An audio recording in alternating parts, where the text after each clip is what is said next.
నమస్తే. ఆంధ్రప్రభ భక్తికి స్వాగతం. నేను మహాలక్ష్మి. కొత్త సంవత్సరం రాబోతుంది. మరి ఏ రాశుల వారికి ఎలా ఉంటుందో మనకి చెప్పడానికి మనతో పాటు ఉన్నారు జ్యోతిష్య పండితులు చంద్రశేఖర శర్మ గారు. వారితో మాట్లాడి వివరాలు తెలుసుకుందాం.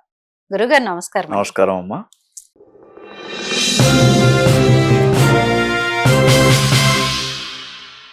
ధనుసు రాశి వారికి 2026లో ఎలా ఉండబోతోంది?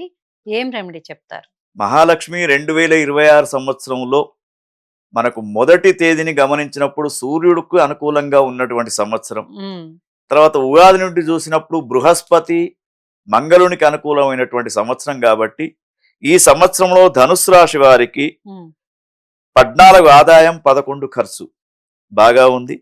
తర్వాత 5 మెచ్చుకుంటే 6 విమర్శిస్తారు. 7, 8, 9 స్థానాలలో గురువు ఉన్నాడు. అంటే 7వ స్థానంలో లాభం చేస్తాడు. 9వ స్థానంలో కూడా అంటే 10 నెలలలో 6 మాసాలు వీరికి లాభంగా ఉంటుంది.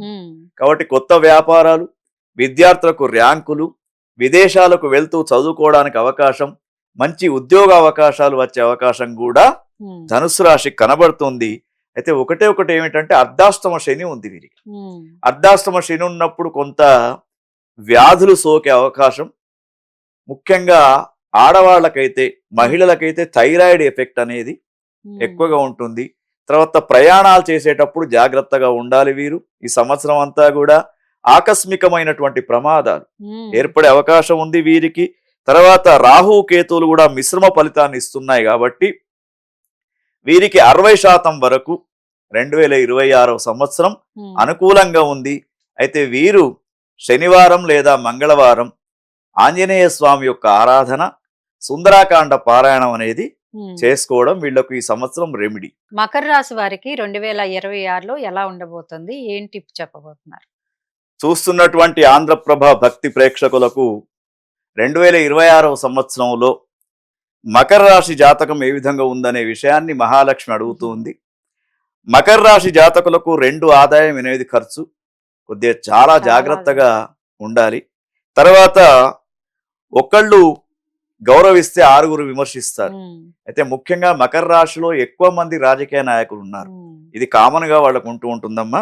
తర్వాత 6, 7, 8 బృహస్పతి స్థానం, అంటే 7వ స్థానంలో ఉన్నప్పుడే లాభాలు చేస్తాడు. ఒక 4 మాసాల వరకు మాత్రమే గురుబలం ఈ 2026లో వీళ్ళకి అనుకూలంగా ఉంది. తర్వాత శని మాత్రం చాలా అనుకూలంగా ఉన్నాడు. శనిగ్రహం యొక్క అనుకూల్యతతోటే వీళ్ళు ముందుకు పోతారు. అంటే 3వ స్థానంలో శని చాలా మంచి పనులు చేస్తూ ఉంటాడు. రంకుసే రాజా అంటే పేదరికతనంలో ఉన్నటువంటి వాడు కూడా ఏకదం ఏదో ఒక లాభం జరిగి ధనవంతుడుగా మారే అవకాశం 2026 సంవత్సరంలో మకర రాశికి ఉంది. అయితే వీరికి ఉన్నటువంటి రాహుకేతు గ్రహాలను చూసినప్పుడు మధ్యస్థ ఫలితాలు ఉన్నాయి. వాటి గురించి టెన్షన్ పడే అవకాశం లేదు. అయితే వీరు లక్ష్మీ నరసింహస్వామి స్తోత్రము పారాయణం చేసుకోవడము, తర్వాత ముఖ్యంగా గోసేవ చేయడం, ఆవులకు సేవ చేయడం వీళ్ళకు ముఖ్యం. అంటే గో సంపదను పెంచడం, ఎక్కడైతే గోశాలలు ఉంటాయో వాటికి ఆహారం పెట్టడం కోసం డబ్బులు ఇవ్వడం, ఇటువంటి చేస్తే వీళ్ళకి ఈ సంవత్సరం చాలా బాగా ఉంటుంది. ఓకే గురుగారు, చక్కటి రెమెడీస్ చెప్పారు. నమస్కారం.